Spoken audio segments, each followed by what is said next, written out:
Welcome to God at Work, Stories of Grace and Faith. I'm your host, Chuck Groover, and today I figured I would go and take a look at another classical composer by looking at Johann Sebastian Bach. But before I get into this episode, let me also take this time to mention a change kind of in the posting schedule. And you may have noticed with this episode, it's a couple days later than the every other Friday I was doing. And that's because I originally was going to start with next year, or basically next season, this posting schedule, but I figured for the last few episodes of this season, I would kind of ease my way into it. And that's posting on the 1st and 15th of every month instead of every other Friday. Also, another podcast I'm looking at doing, it'll kind of be alternating with this one as far as the postings go, and that would be the 9th and 23rd of the month once I get a number of episodes prepared to record for that as well. So, with that announcement out of the way, let's get into this episode. Johann Sebastian Bach was a German composer and a musician of the Baroque period. So those out there that are kind of, I won't say musical snobs, but those that are more of a purist of keeping the different composers and musicians with the different periods, technically the Baroque isn't classical, as there was actually a time frame that was considered the classical period, if I remember right. And Bach was part of the Baroque period, just like there were some that were also part of the Romantic period. And Bach was known for compositions such as I'm probably going to mispronounce this, Fugue, and the Brandenburg Concertos, St. Matthew, the St. Matthew Passion, the Mass in B minor. He was probably the most celebrated member of a large family of North German musicians. His contemporaries actually admired him as an outstanding harpsichordist, organist, and an expert on organ building. He was born March 31st, 1865. Some sources might show March 21st. If you remember, in a couple of other episodes, I've talked about how there was this new system, old system of dating, and he was born kind of in that time when they were in transition between the two, so they often list both dates as his birthday, but the 31st is with the new system, or pretty much our current system of dating. He was born in Eisenach, Thuringia, Ernestine-Saxon duchies, and was the youngest child of Johann Ambrosius and Elizabeth Lammerhurt. And one thing you'll notice if you look at Bach, it seems like just about there was an overabundance of Johanns in his family. Even his father's brothers, I think some of them weren't also named Johann. Some of his brothers were also named Johann. Pretty much the differing factor between them all being that middle name. His father worked as the town musician in Eisenach, and is believed to have been the one to teach young Johann to play the violin. At the age of 7, Bach was attending school where he received religious instruction, studying Latin and other subjects. He was from a strong Lutheran family and which his faith and beliefs would actually later influence his musical works. At the age of 10, tragedy struck him when after both of his parents had died. So Bach pretty much found himself orphaned and was taken in by his older brother, Johann Christoph Bach, who was a church organist in Ohrdruf. Again, with a lot of these German names, I'm probably going to mispronounce them. Where he received further musical instruction and was enrolled in a local school. And Bach actually stayed with his brother for about 5 years until he was 15. As a child, Bach had a soprano singing voice that actually helped to land him a place at a musical school in Lüneburg. After arriving at the school, it was more likely that his voice changed, and Bach basically focused from singing to playing the violin and harpsichord.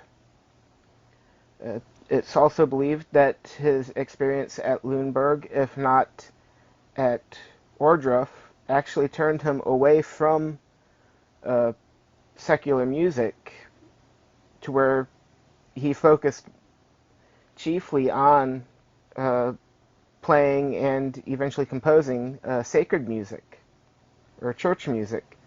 In 1703, Bach got his first job as a musician in the court of Duke Johann Ernst in Weimar, where he served pretty much as a jack of all trades, primarily playing the violin, but also at times filling in for the official organist. Bach gained a reputation of being a great performer, and due to his technical skill, he was eventually appointed to the position of organist at the new church in Arnstadt, where he was responsible for providing music for the religious services and special events, as well as teaching music. Bach, being an independent and arrogant young man, though, did not get along well with his students and was actually scolded by the church officials for not practicing with them often enough. Also, a trip in 1705 where Bach extended out basically what was a few weeks or 2 weeks leave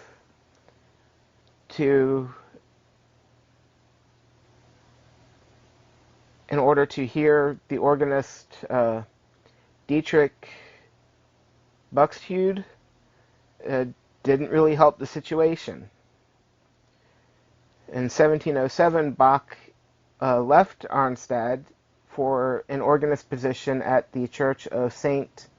Blaise in Mühlhausen, where he basically clashed with the pastor over musical styles. After a year, Bach eventually became the organist at the court of Duke Wilhelm Ernst. It was while he was pretty much in this position that he wrote many of his church cantatas and some of his best compositions for the organ, such as Toccata in Fuge in D minor, and the cantata Herz und Mund und Tat, which I guess translated into English is Heart and Mouth and Deed, where one section is actually the famous Jesu, Joy of Man's Desiring. In 1717, Bach accepted a position with Prince Leopold of Anhalt Cothen, who had a passion for music. However, Duke Wilhelm had no interest of actually letting Bach go, and even went so far as imprisoning Bach for several weeks before eventually allowing him to go to Cothen. It was at this time in Cothen that Bach devoted much of his time to instrumental music, including some of his finest violin works. It was also, I believe, at this time where pretty much he ended up having to focus mostly on producing secular works. But one thing of note is that even in Bach's secular works, he still reflected his deep commitment to his faith, with putting the initials I and J on the sheet music, which stood for the Latin phrase in Nome Jesu, or again translated into English, in the name of Jesus. In 1721, in tribute to the Duke of Brandenburg, Bach wrote his Brandenburg concertos, which are considered to be some of Bach's greatest works. It was also in this year that Prince Leopold got married, and his wife discouraged the prince's interest in music, eventually leading Bach to having to find work when the prince dissolved his orchestra in 1723. It was also around this time that Bach completed his first book of the Well-Tempered Clavier, which was a collection of keyboard pieces to help students learn certain techniques and methods. Bach eventually auditioned and signed a contract for a position as the new organist and teacher at St. Thomas Church, where he was required to teach at the school and provide new music for services each week. This led Bach to throw himself into writing cantatas such as the Christmas Oratorio, which was a series of 6 cantatas that reflect on the holiday.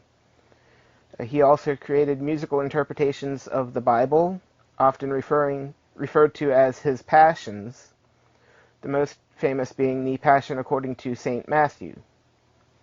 One of his later religious masterworks was the Mass in B minor, where sections of it were developed in 1733, but the actual composition of it was not complete, or was not finished until 1749, and the complete work was actually never performed during Bach's lifetime.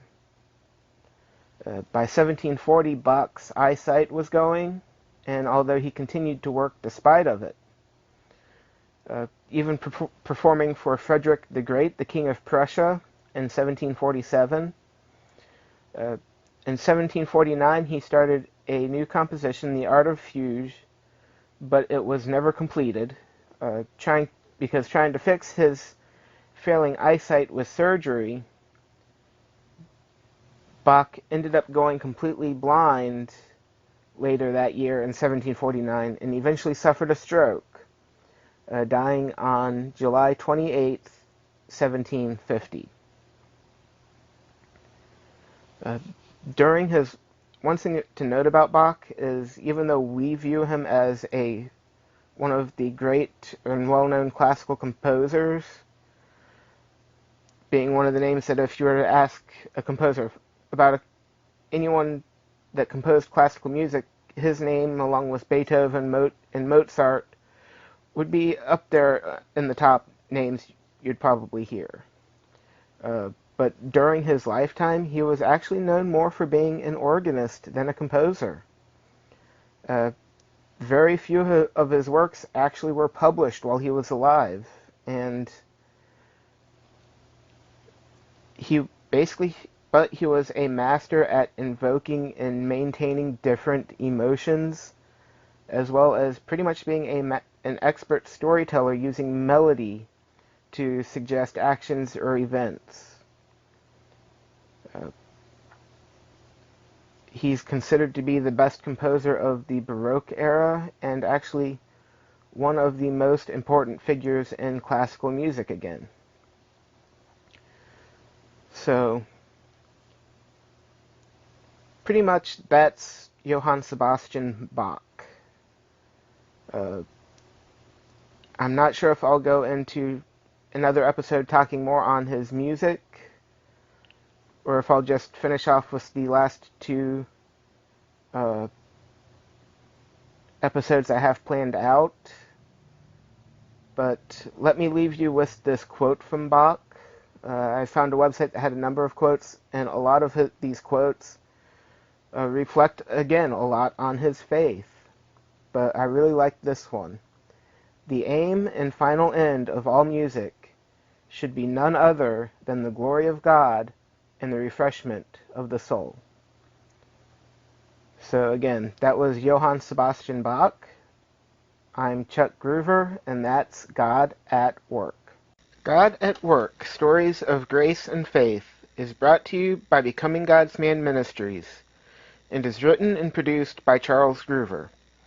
If you have any questions, comments, or stories of how God has worked in your life that you would like to share, you can contact us at stories@godatworkpodcast.com or by leaving a voicemail or texting 727-315-0830.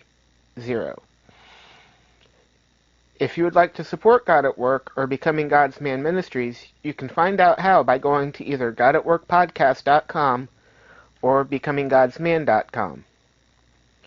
Opening theme is Fine Line, and closing theme is Airline, both by Geographer and obtained from the YouTube audio library.